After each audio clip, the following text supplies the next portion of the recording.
Assalamualaikum warahmatullahi wabarakatuh. Hello everyone. My name is Resa Lestari and let me introduce our script members first. We are from group 2 which consists of Djati Fardhana, Ratni Maolani, Nurul Huda Maulina, Aulia Syarifah and of course also myself. Today we will present our group's analysis of Ruth Wodak approach of the article titled Fiasco Discursive Strategies of the School Zone System in Tempo. The authors are Agis Andriani and Fuad Abdullah. And the main object of this article research is the news in Tempo Media discussing the implementation of the government's controversial policy regarding zoning for the new student admission in Indonesia. The policy was formulated based on the Minister of Education and Culture Regulation or Permendikbud number 70 of 2070 concerning the admission of new students at all levels of education in Indonesia. In that discourse, Tempo shows a perspective that contradicts the government. This is consistent with Tempo's fundamental principles as a critical media outlet since its first publication in 1970. However, it was found that there is still little attention focused on how Tempo represents criticism, ideology, and its power through its framing. Therefore, the author in this article aims to uncover how criticism, power, and ideology are represented in Tempo, particularly in terms of the implementation of the school zone system policy. And of course, the purpose of this presentation is to analyze the use of Wodak approach method employed by the author in this article.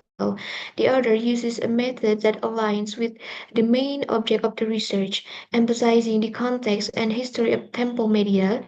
The use of Wodak's approach by the author aims to uncover the controversial issues through discursive strategies. Specifically, the research objective is to examine how temple represents its ideology.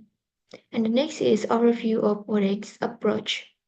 Wodak Discourse Historical Approach, or DHA, is a critical framework that analyzes how language interact with power and ideology within socio-political context. Rooted in critical discourse analysis, or CDA, it emphasizes the historical and intertextual dimension of discourse. The historical background of the Tempo article, Education Fiasco, shows the remnants of the media's resistance to government control, as evidenced by the banning of Tempo in 1982, 1994, and 1998. The socio-political context show the power dynamics between the Ministry of Education as a policymaker and the media as a critical institution, revealing how power relations influence the construction of narrative about the school zone system. The Wodak model is considered important because it can reveal the ideological work hidden in language practice. DHA's article on the school zone systems show how the media can be a place of conflict of meaning where official government narratives can be destroyed, questions, and reinvented through critical and reflective discursive practice. For the next is step-by-step data analysis. For a step-by-step data analysis process, step 1, data collection. The data collection method is the research uses textual analysis that analyze only one newspaper. More specifically, the author analyzed a newspaper article titled Another Education Fiasco, published on July 14, 2017 by Tempo.com. The analysis of this research uses the Discourse Historical Approach, or DHA framework. It uses Wodak's approach, focusing on discursive strategies, namely nomination, predication, argumentation, perspectivization, and intensification or mitigation. Step 2, contextual analysis. Social context. The implementation of the school zone system policy raised several issues, including protests from parents, long enrollment queues, and potential for backdoor allowance.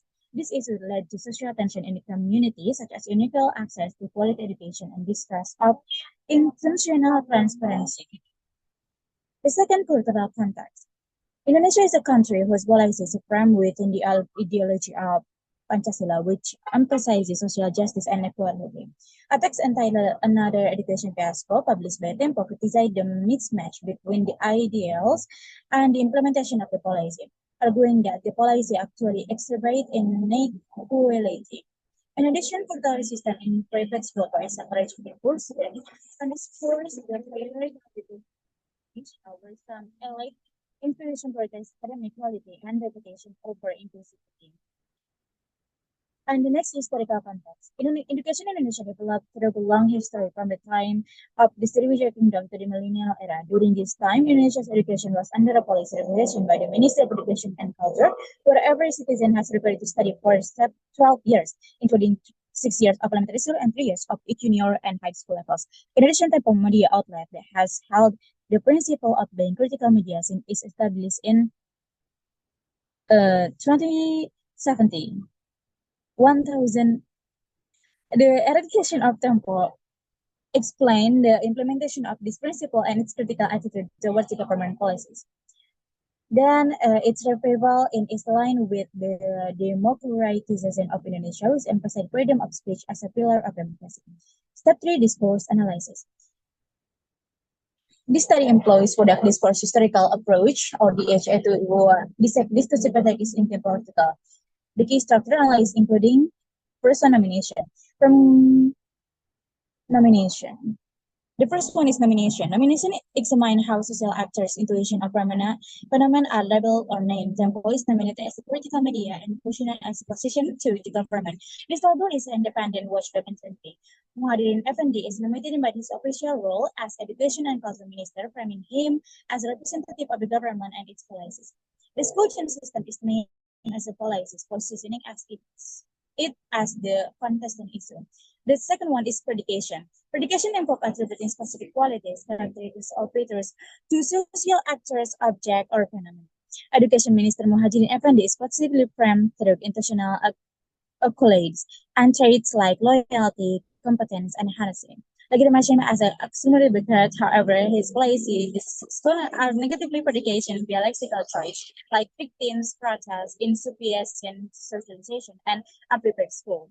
This duality underscores how language can simultaneously separate authority and exports its contradiction. The next is argumentation. Argumentation examines how arguments are structured or delimitation social actors, policies, and parameters. Argumentation critic to school zone system through contrast delimitation and delimitation.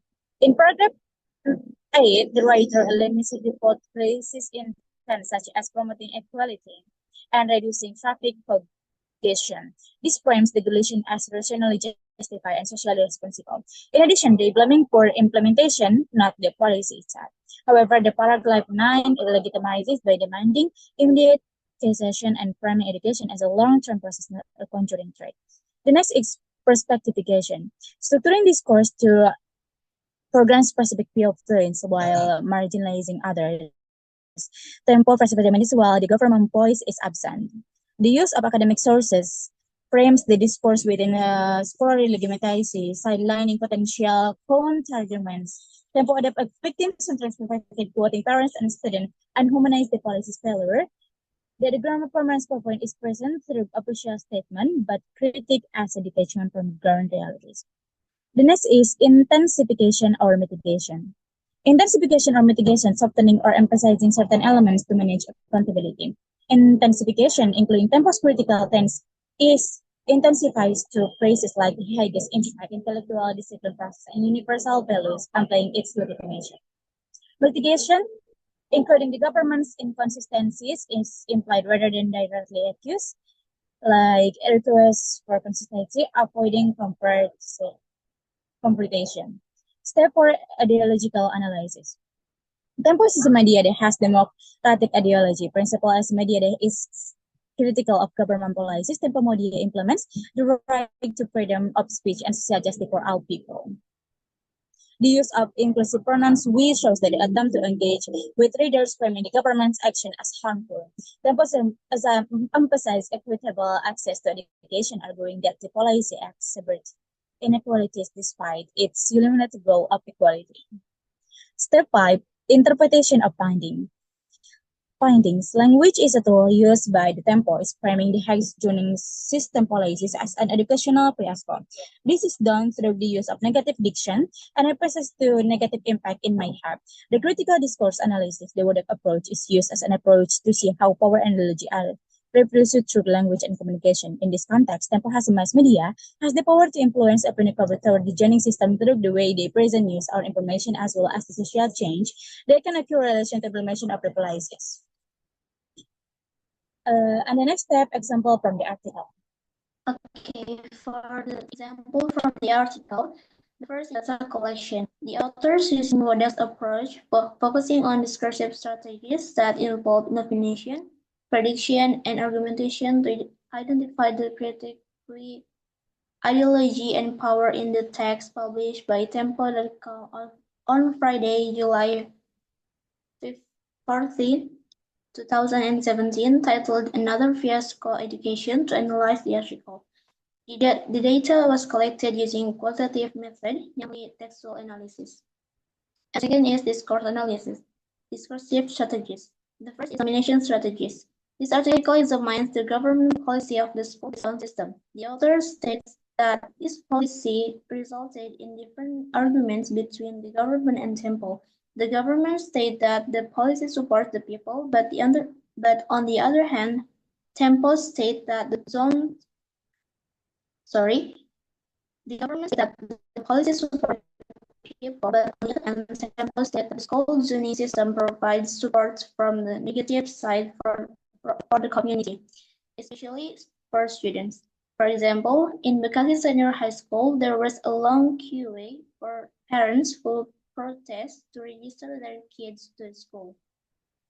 And then is prediction strategies. Muhajir Effendi, the Minister of Education and Culture, is portrayed as someone who does not take much consideration when deciding on a policy such as a school zoning system.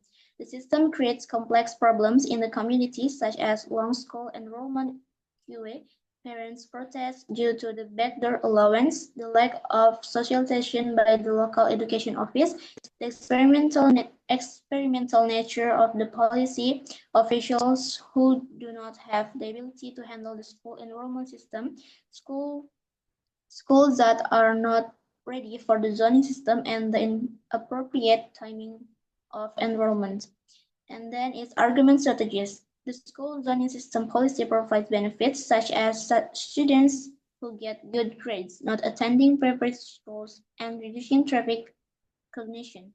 However, this policy is disputed because it is considered less effective and requires further study and doubts about the action that will be taken by the Minister of Education and Culture.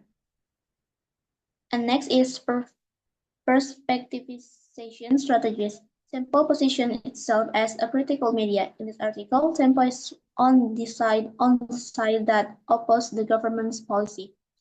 And then is intensification or mitigation strategies.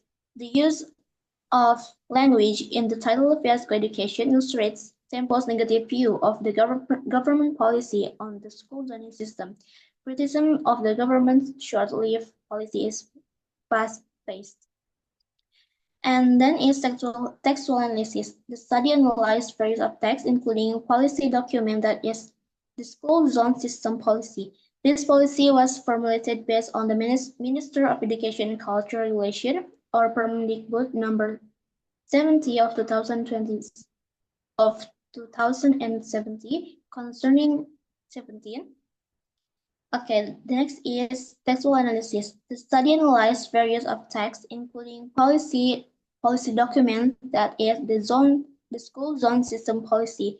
This policy was formulated based on the Minister of Education and Culture Regulation, or Permendikbud number 17 of 2017 concerning the admission of new students at all levels of education in Indonesia and public statement.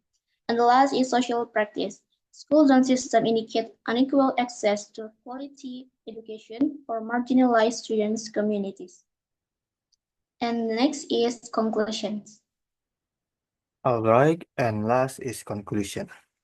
Wodak discourse historical approach, or DHA, is a method of critical discourse analysis that examine how language is used in social and political contexts, emphasizing the importance of historical background.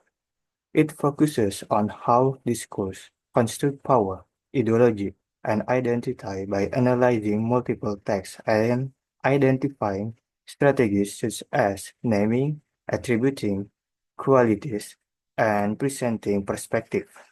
DHA aims to uncover how language influences and reflects social structure and power relations.